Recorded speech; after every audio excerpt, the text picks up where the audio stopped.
The palace of Velthera shined under three suns. Crystal towers reached toward the pink sky, and gardens filled with alien flowers spread across the grounds. Captain Day stood near a marble pillar, watching the crowd of diplomats and nobles move through the grand hall. His armor hummed softly, helping him stand in the lighter gravity of this world. Day was 32 years old and had served in the military for 12 years. He had short black hair and calm dark eyes that missed nothing. His powered armor was standard issue for all human soldiers who left Earth. The armor was bulky and made soft whirring sounds when he moved. Other species in the hall wore flowing robes or elegant suits. Next to them, Day looked like a walking machine. Earth had joined the Galactic Coalition only 6 months ago. Humans were new and many species saw them as curiosities. Earth was a death world, they said. Too much gravity, too much weather. Too many things that could kill you. How did intelligent life even survive there? Ambassador Hana moved through the crowd with practiced grace. She was 40 years old with sharp features and silver streaks in her black hair. She smiled and bowed to the alien diplomats, speaking their languages perfectly. Day's job was simple. Keep her safe, stay quiet, don't cause problems. The reception hall buzzed with conversation in 100 different languages. Translator devices helped everyone understand each other. Day stood against the wall, hands clasped behind his back. 2 other human soldiers stood at different positions around the room. Corporal Jin was by the main entrance. Lieutenant Bo watched from the balcony above. Then Day heard the laughter. A group of young Veltherans stood near a fountain. They were tall and thin, with pale blue skin and large eyes. Their movements were graceful, almost like they were floating. In the center of the group stood Princess Elira. Day had been briefed about her. She was 19 years old, daughter of the Veltheran High King. She had never left her homeworld. Everything she knew about the galaxy came from books and teachers. Look at them, Princess Elira said, her voice carrying across the hall. She spoke in the common coalition language, making sure everyone could understand. The humans need machines just to stand up. How pathetic, her friends giggled. One of them, a young male with silver markings on his face, nodded. I heard their world is so heavy they would die if they came here without those suits. Not die, Princess Elira corrected. Just collapse. Like weak little creatures, and the coalition accepted them? What can they possibly offer us? Day kept his face neutral. He had heard worse. Some species thought humans were weak. Others thought they were dangerous. A few thought they were both. He didn't move, didn't react. That was his training. But others noticed. Ambassador Hana's smile became tight. She glanced at Day, then away. A reptilian diplomat from the Kresic Empire shifted uncomfortably. An insect-like representative from the hive worlds clicked its mandibles in what might have been disapproval. Princess Elira didn't notice or didn't care. She lifted a crystal glass filled with golden liquid. A toast, she announced. To the great human warriors who need help just to walk. More laughter from her group. The sound echoed off the crystal walls. Day's jaw tightened slightly. That was his only reaction. His fellow soldiers across the room stayed perfectly still. This was a diplomatic mission. They couldn't respond to insults no matter how stupid they were. An older Veltheran, a counselor with gray skin and kind eyes, approached the princess. Your Highness, he said quietly. Perhaps we should... Oh, Counselor Toval, don't be so serious, Princess Elira waved him away.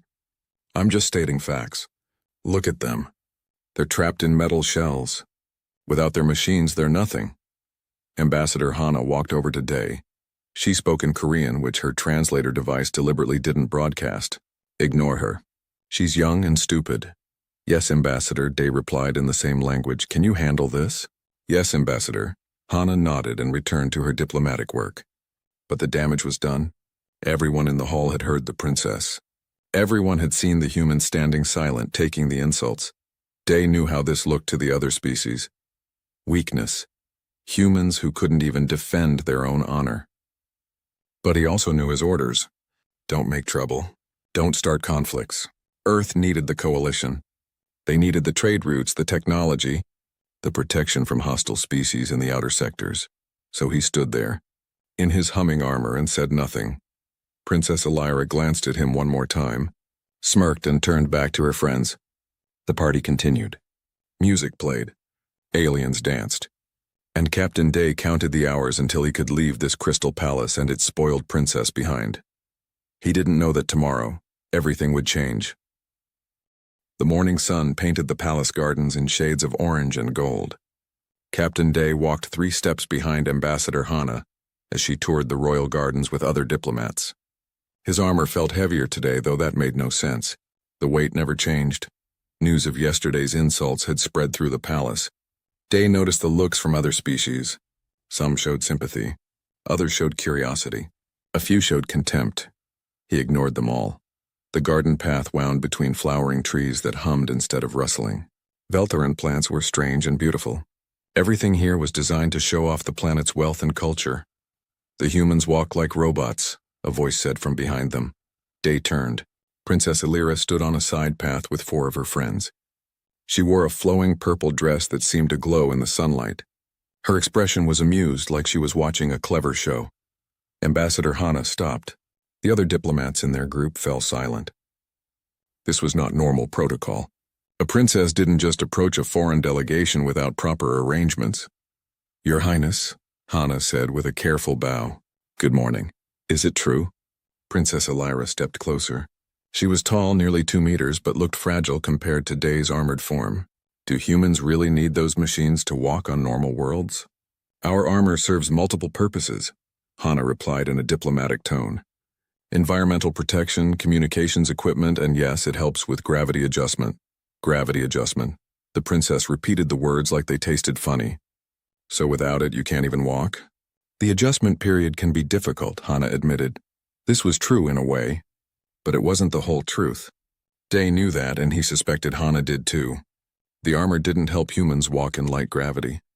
It helped them not accidentally break things. Princess Illyra smiled.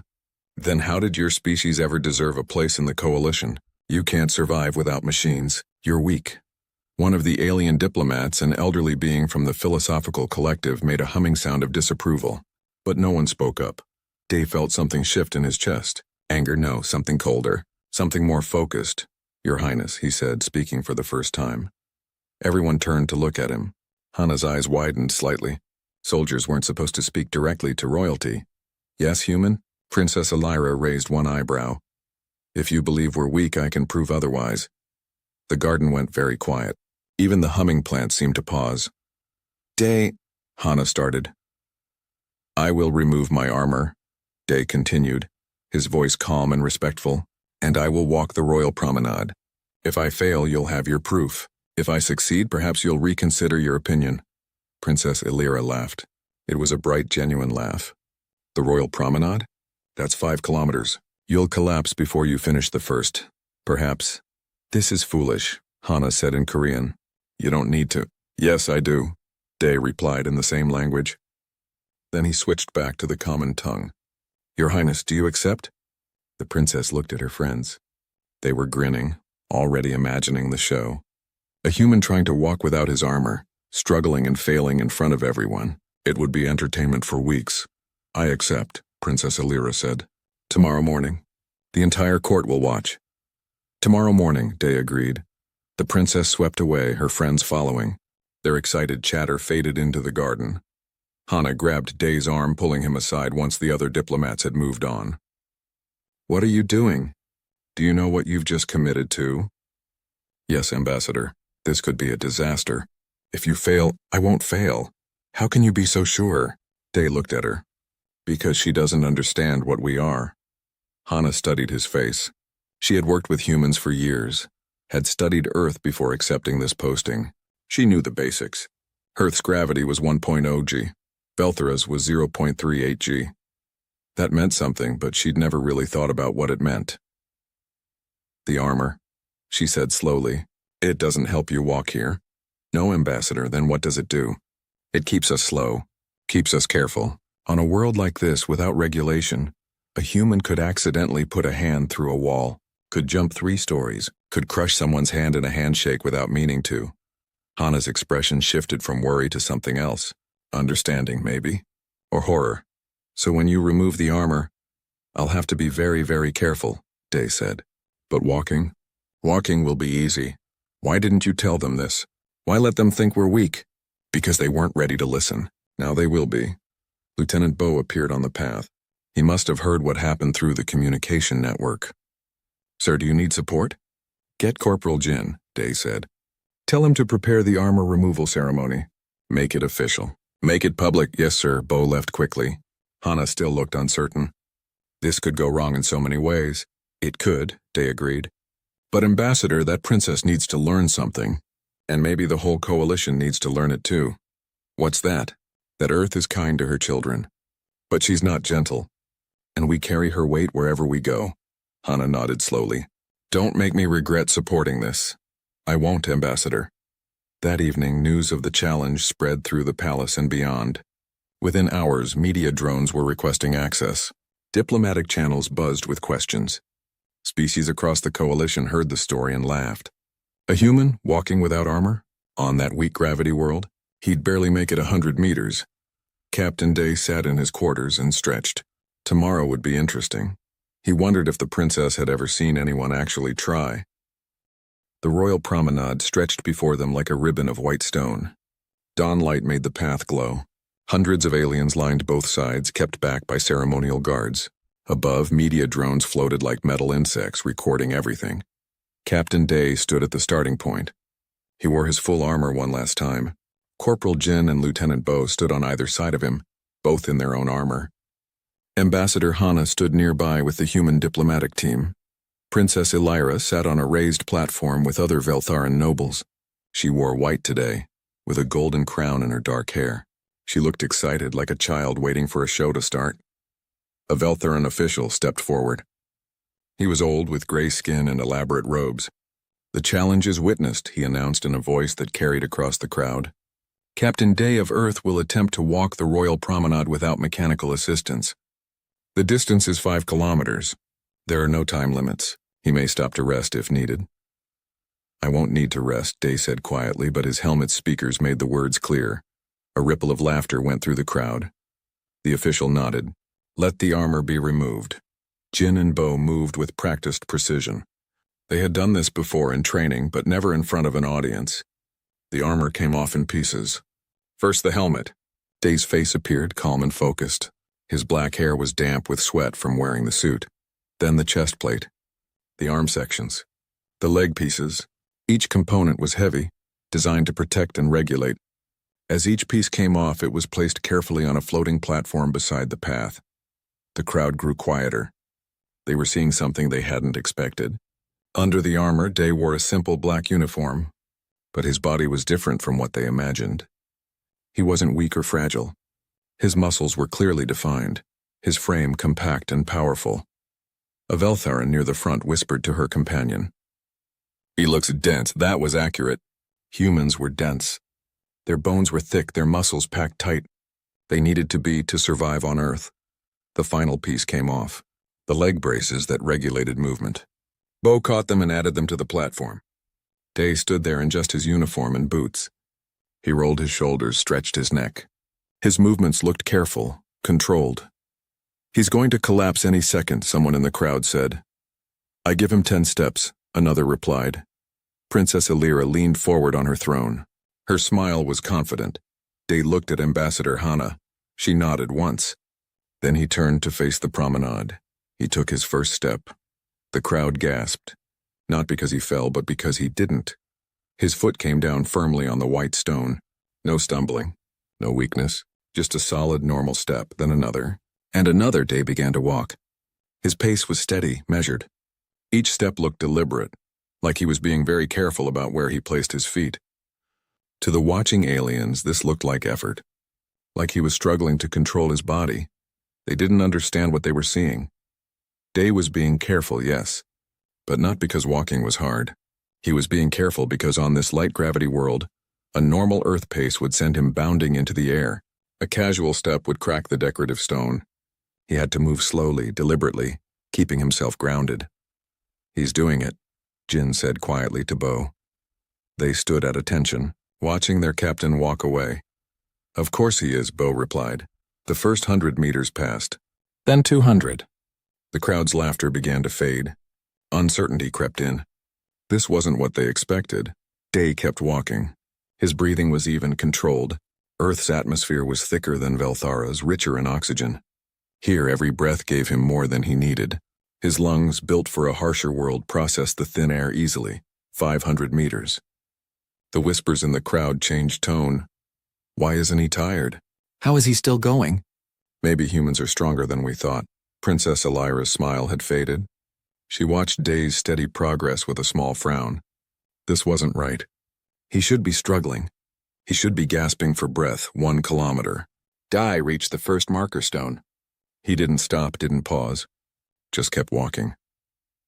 In the crowd, a reptilian scientist pulled out a datapad.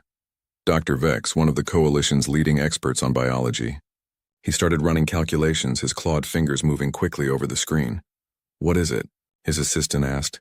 Something's wrong with our assumptions, Dr. Vex muttered. His gait, his breathing rate, his muscle movements. This doesn't match our projections, and what do you mean? I mean he's not struggling. At all. Day passed 1.5 kilometers. The crowd had stopped laughing entirely. They watched in silence now, a silence broken only by the soft sound of his boots on stone and the hum of media drones. Ambassador Hana allowed herself a small smile. She stood with her team, watching Day's back as he moved steadily away. Other diplomats from other species stood nearby, also watching. Their expressions ranged from confusion to dawning realization. 2 kilometers. Day's uniform was starting to show sweat, not from exhaustion but from the sun beating down. The 3 suns of Velthara were bright and hot. Without the armor's climate control, he felt the heat directly. It was uncomfortable but far from unbearable. Earth had deserts that would make this seem cool. His legs moved in a rhythm. Step, step, step.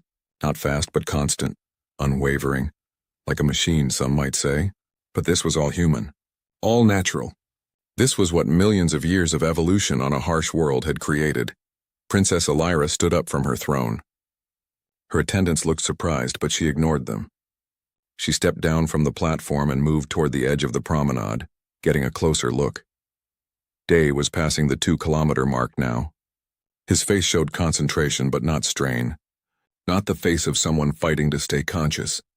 The face of someone doing their job? Impossible, the princess whispered, but it wasn't impossible. It was just human, and Day still had 3 kilometers to go. 3 kilometers. Captain Day maintained his steady pace. Sweat ran down his face, but his breathing stayed even. The path curved through a grove of crystal trees that chimed softly in the breeze. Beautiful, but Day barely noticed. His focus was on the walk itself, on keeping his steps controlled and measured. Behind him, the crowd had begun to follow. What started as a few curious onlookers had grown into a procession.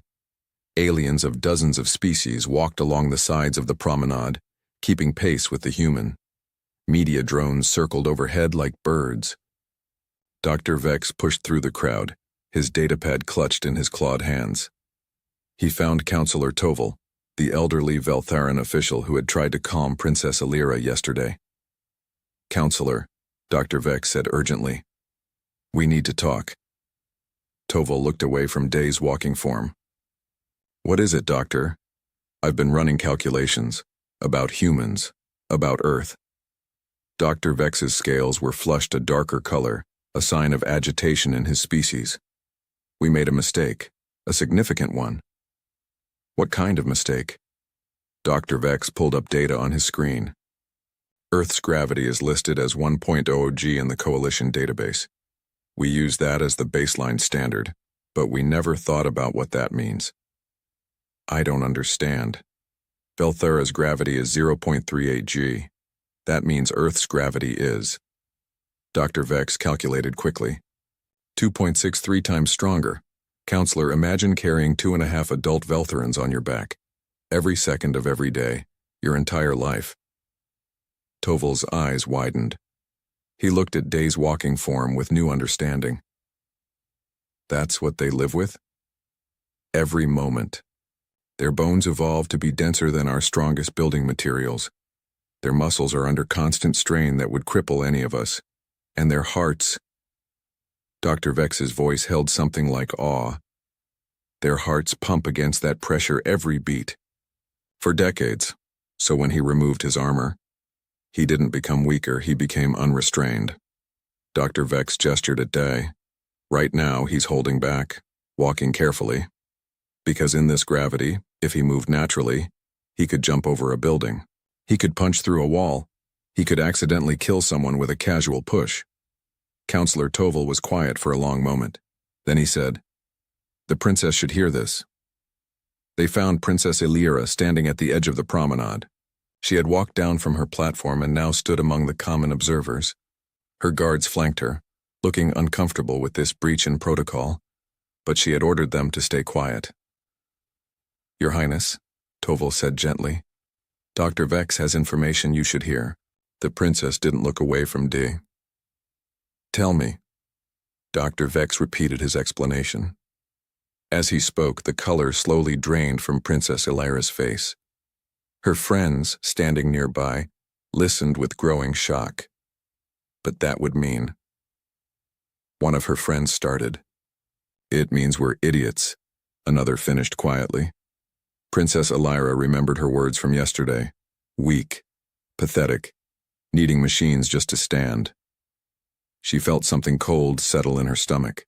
Shame, maybe, or fear. "The armor," she said. "It's not to help them." "No, Your Highness," Dr. Vex confirmed.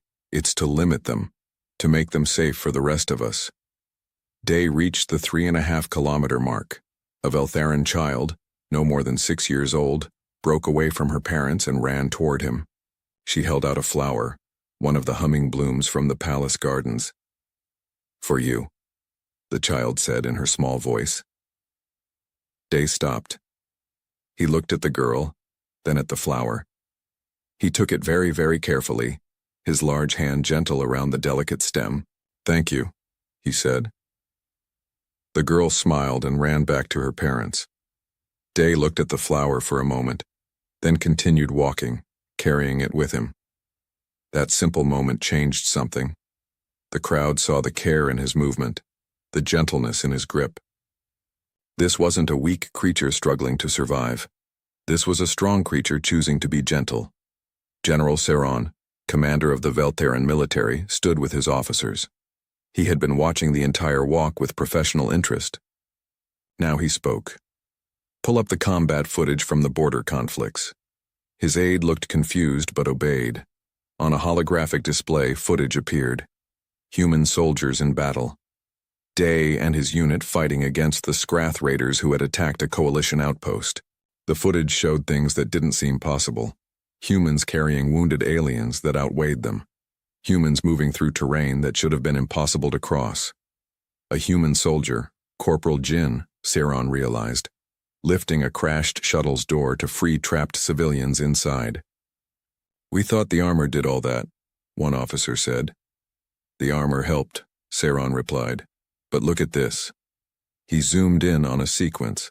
A human soldier without armor, caught in an emergency, lifting debris that the report said weighed 300 kilograms, lifting it like it was nothing. "They were holding back," another officer whispered. "Even in combat, even when lives were at risk, they were holding back." "Because they fight alongside us," Seron said. "If they used their full strength, they'd hurt their allies, so they limit themselves. They make themselves weaker to protect us."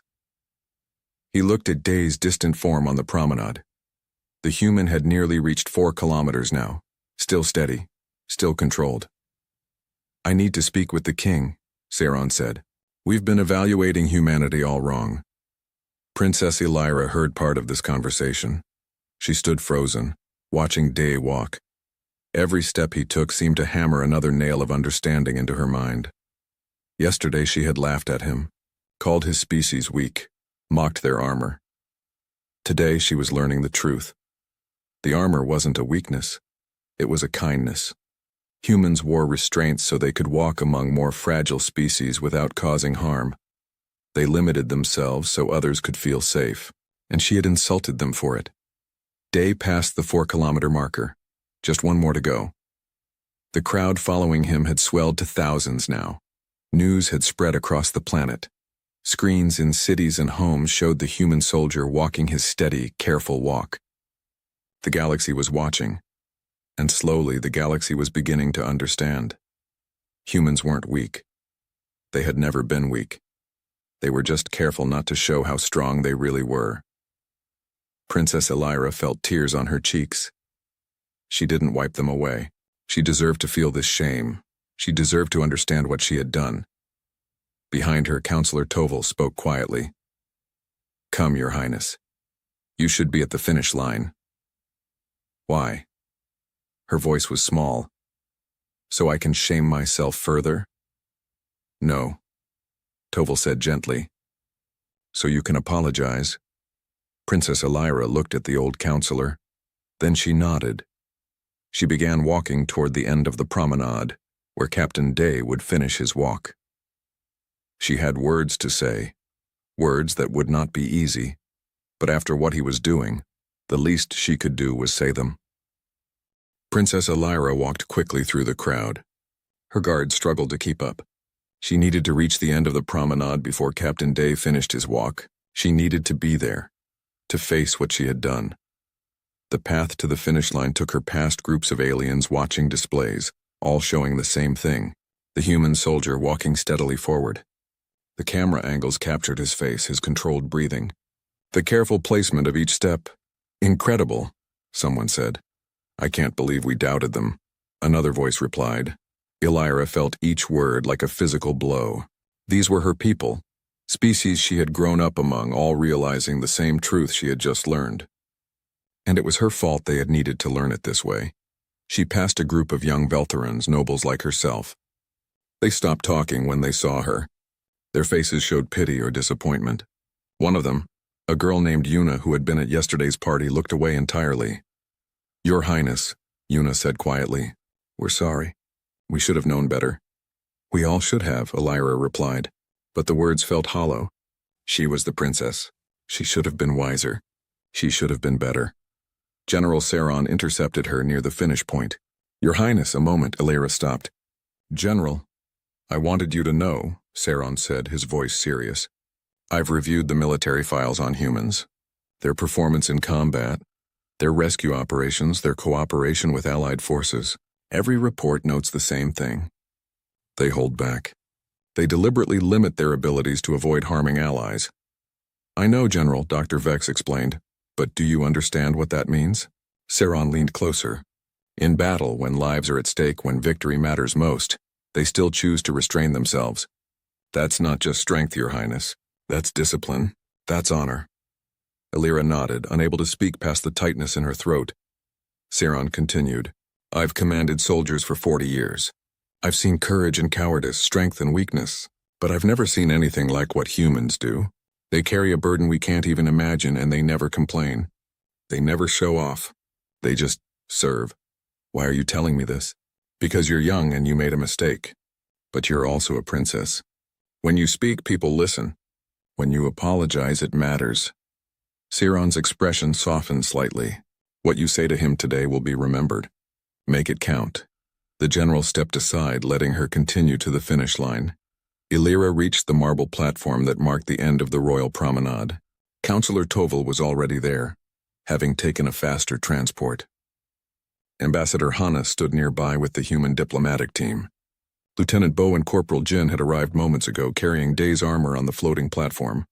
"Ambassador," Elira said. Her voice shook slightly. Hana turned.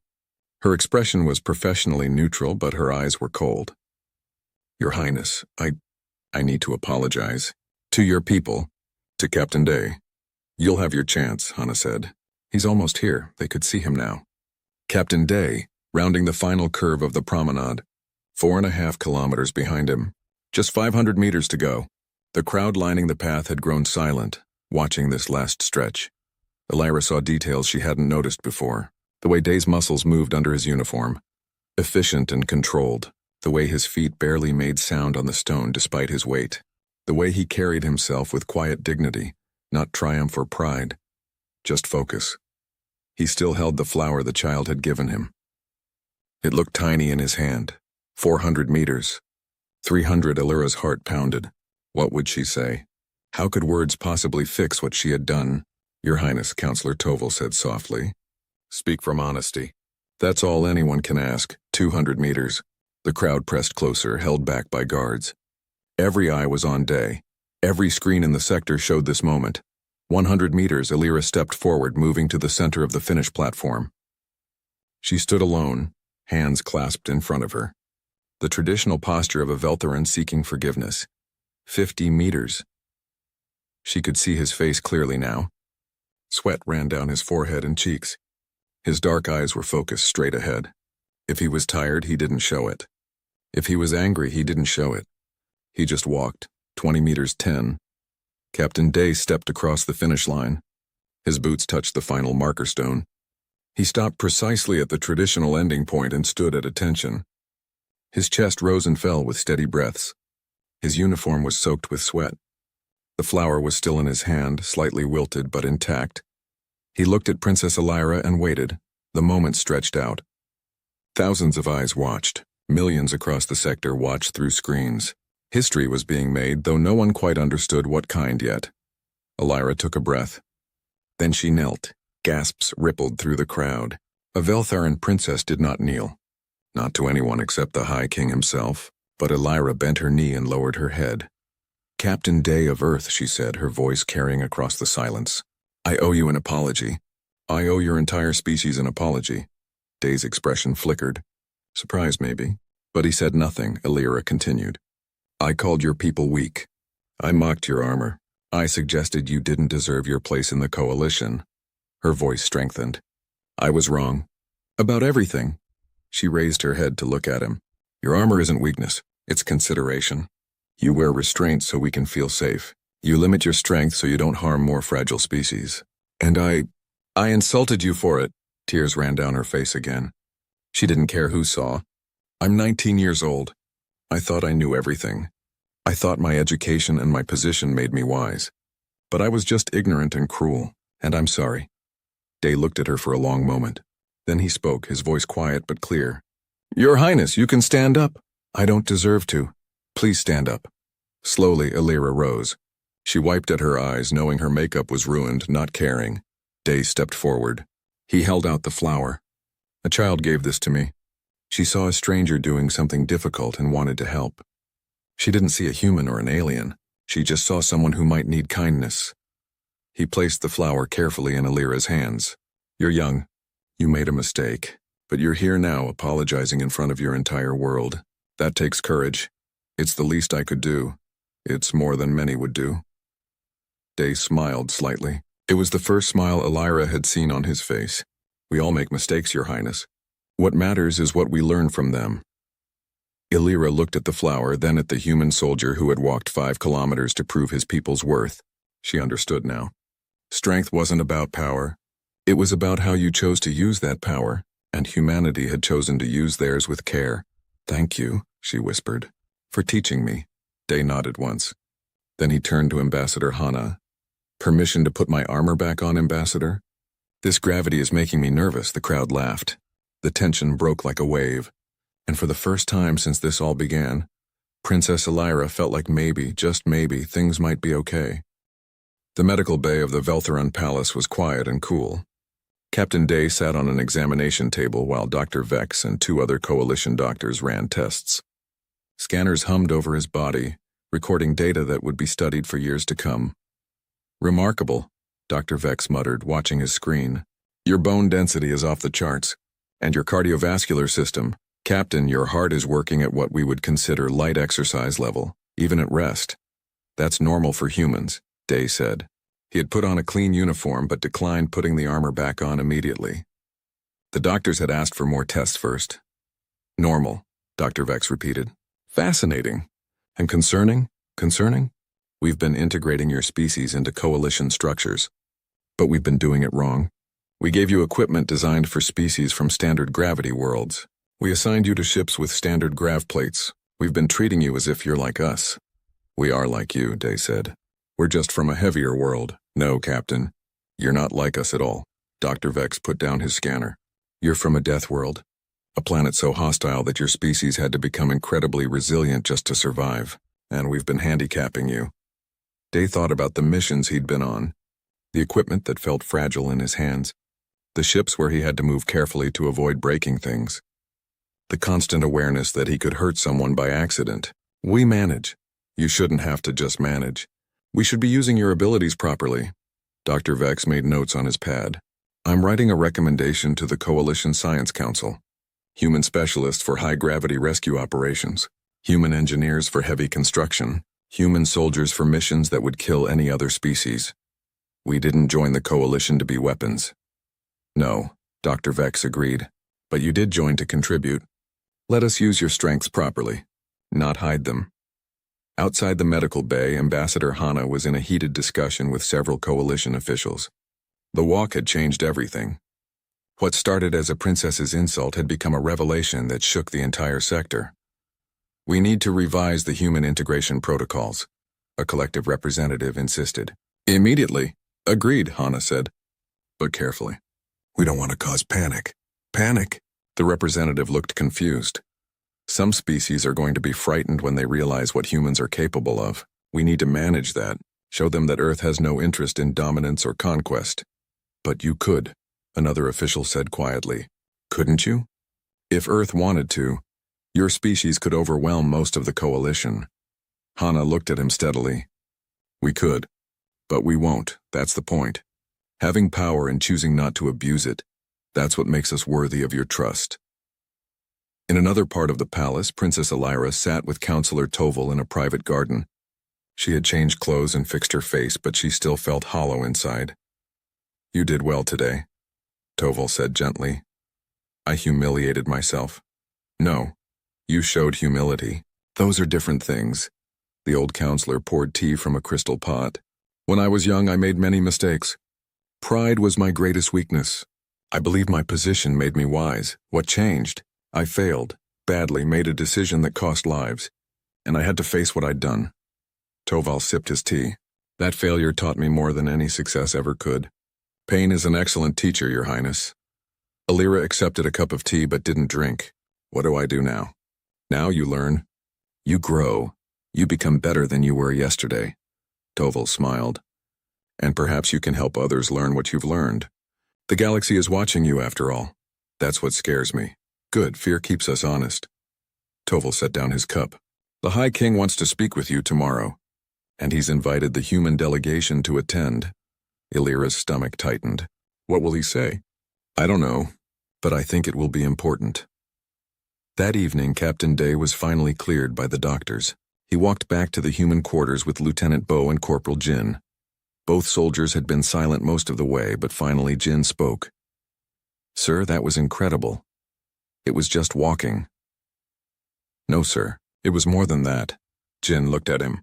You showed them what we are, what Earth made us, and you did it without firing a shot or throwing a punch. You just walked. Sometimes walking is enough, Day said. They reached the quarters. Inside, the rest of the human delegation was gathered. When Day entered, they stood and applauded. He felt his face heat with embarrassment. Stop that, he said. Not a chance, Ambassador Hana replied. You just changed humanity's place in the galaxy. You've earned some applause. I just did what needed doing. Exactly. Hana gestured for him to sit. And now we need to talk about what comes next. The Coalition wants to renegotiate our integration terms. They're offering better positions, more responsibility, access to opportunities that were closed before. Because they're afraid of us now? Because they understand us now. There's a difference. Hana pulled up a holographic display showing messages from across the sector. Look at this. Offers for human advisors on high-gravity world colonization. Requests for human rescue specialists. 3 different militaries want to train with us to learn our techniques. Day scanned the messages. This is too much. We can't do all this. We don't have to do all of it. But we can pick the best opportunities. Shape how the galaxy sees humanity going forward. What does Earth say? Earth is proud and cautious. They want to make sure we don't overreach. Hana closed the display, but they trust us to make the right choices. So what do you think, Captain? Where should humanity focus? Day thought about the child who gave him a flower, about Princess Elira's tears, about Dr. Vex's excitement when studying human biology. We should focus on helping, not dominating, not showing off, just helping species who need what we can offer. Rescue operations, disaster relief? Those, yes. And teaching. Showing other species how to survive in harsh conditions, sharing what Earth taught us. Day looked at his fellow humans. We survived because we learned to help each other. Maybe that's what we bring to the galaxy. Not just strength, but cooperation. Hana smiled. I think Earth will approve of that approach. Outside, the 3 suns of Velthara set below the horizon. The palace lights came on, turning the crystal towers into beacons against the darkening sky. In homes and meeting halls across the planet, aliens discussed what they had witnessed. The human who walked without his armor, the strength hidden behind courtesy, the power held in check by choice. The galaxy was learning, and humanity was ready to teach. But the real test would come tomorrow, when Princess Elira and Captain D would meet again, this time before the High King. That conversation would determine not just the fate of human Veltharan relations, but possibly the future of Earth's place in the Coalition. Day didn't know what tomorrow would bring, but he knew one thing for certain. He wouldn't face it alone. He had his team, his ambassador, and the support of an entire planet behind him. Earth took care of her children, and her children would take care of the galaxy if the galaxy would let them. The throne room of the High King was even more impressive than the rest of the palace. Walls of pure crystal rose 50 meters high. Light from the 3 suns passed through them, creating rainbows that danced across the white marble floor. The throne itself was carved from a single massive gemstone, blue and gleaming. Captain Day stood at attention in his full armor once again. Ambassador Hana stood beside him, with Lieutenant Bo and Corporal Jin slightly behind. The human delegation had arrived at dawn, summoned by the High King himself. Princess Elira stood on the other side of the throne, with Counselor Toval and General Saron. She looked nervous. Her hands were clasped in front of her, and she kept glancing at Day. The High King entered through a side door. He was old, perhaps 300 years by Veltharan standards. His skin was pale blue, almost white, and his eyes held a sharpness that age had not dimmed. He wore simple robes of deep purple. No crown, no jewelry. He didn't need symbols of power. His presence alone commanded respect. Everyone bowed. The High King took his throne and gestured for them to rise. Ambassador Hana of Earth, he said. His voice was strong despite his age. Thank you for coming. The honor is ours, Your Majesty, Hana replied. I watched the events of yesterday. The entire kingdom watched. The High King looked at Day. Captain, step forward. Day moved forward and bowed again. You walked the royal promenade without your armor. Why? To prove a point, Your Majesty. What point? That humans are not weak. That we deserve our place in the Coalition. The High King nodded slowly, and in doing so, you revealed something we should have understood from the beginning. You revealed the truth about your species and your world. He looked at Princess Elira. My granddaughter learned a harsh lesson yesterday, but it was a lesson we all needed to learn. Elira lowered her head. Grandfather, Hush, child. I'm not finished. The High King's expression softened slightly. You made a mistake, but you owned it. You apologized publicly without excuses. That takes character. I am disappointed in your initial behavior, but I am proud of how you handled the consequences. Thank you, Grandfather. The High King turned back to the humans. I have been in contact with other coalition leaders. We have discussed Earth and its people at length. We have reviewed your military records, your rescue operations, your diplomatic efforts, and we have come to a conclusion. Hana tensed slightly. Your Majesty? We have been insulting you since the day you joined us. The High King's words fell like stones into water, creating ripples of shock. Not intentionally, perhaps, but through ignorance. We treated you as if you were fragile. We gave you equipment designed for weaker species. We assigned you tasks beneath your capabilities. We thought we were helping you adapt. Your Majesty, we understood the challenges, Hana said carefully. We didn't expect special treatment. That's precisely the problem.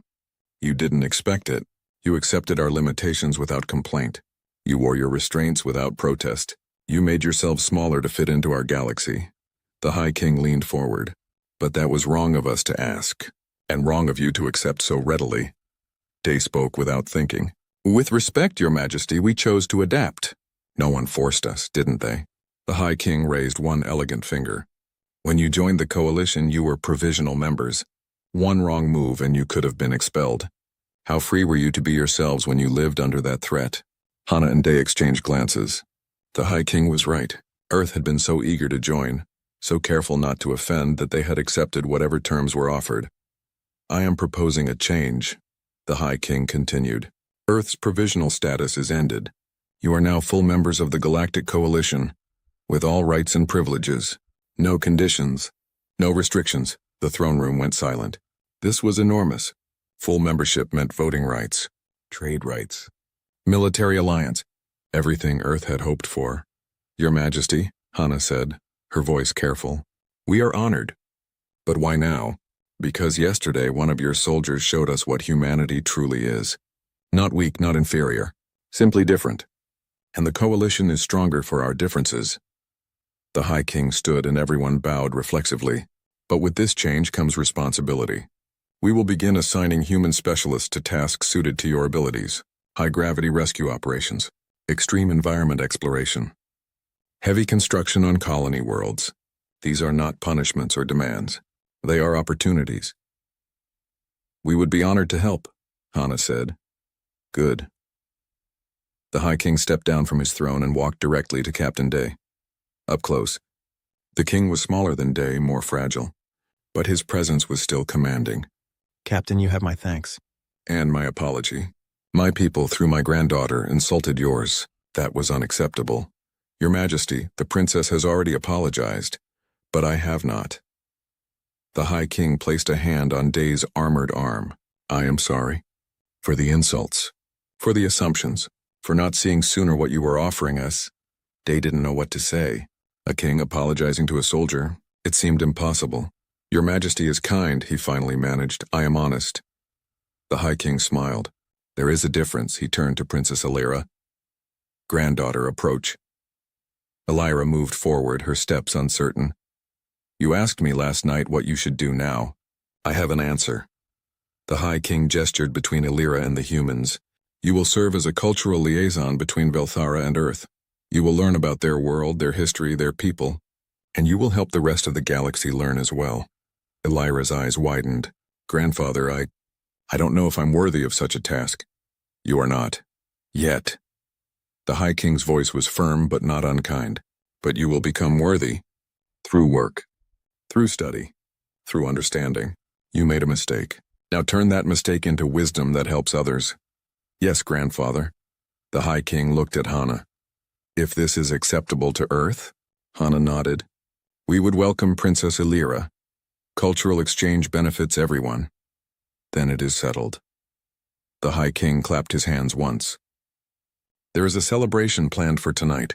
A formal recognition of Earth's new status. You will all attend, it wasn't a question. The High King returned to his throne. You are dismissed. Except you, Captain. The others bowed and began to leave. Day stayed confused and slightly worried. When the throne room had emptied, the High King spoke again. I watched you walk yesterday, all 5 kilometers. Do you know what I saw? No, Your Majesty. Control, discipline, care.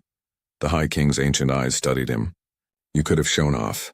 Could have run or jumped to demonstrate your abilities, but you just walked. Steady, careful, never letting us see the full extent of what you can do. I didn't want to frighten anyone. Exactly. That is wisdom. The High King stood again and walked closer. In my 300 years I have met many strong beings, warriors, conquerors, tyrants. But true strength is not about power. It is about how you choose to use that power, or choose not to use it. I was just doing my duty, Your Majesty. Your duty was to protect your ambassador. Instead, you chose to educate an entire galaxy. That was brave. The king placed both hands on Day's shoulders, a gesture of deep respect in Veltharan culture. Thank you, Captain, for showing us that humanity is not just strong. You are wise. Day felt something tight in his chest loosen. Thank you, Your Majesty. Now go. Your ambassador will wonder what I'm telling you. Day bowed one final time and left the throne room. Outside, Hana was waiting with his team.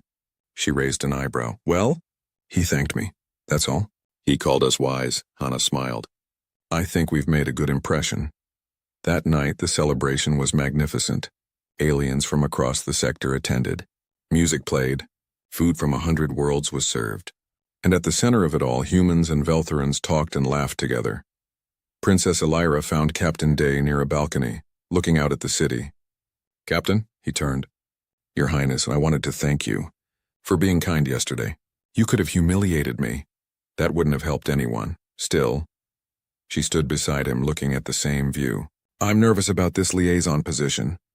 I don't know if I can do it. You'll learn, just like we're all learning. They stood in comfortable silence for a moment. Then Elira said, "What's Earth like?" Day thought about home. The heavy pull of real gravity, the blue oceans and green forests, the cities where humans lived and worked and dreamed. It's hard, he said honestly. Everything is heavier. Everything is more dangerous. But it's also beautiful, and it made us strong enough to walk among the stars. I would like to visit someday. You'll need training first. The gravity would crush you, then I'll train. Elira smiled.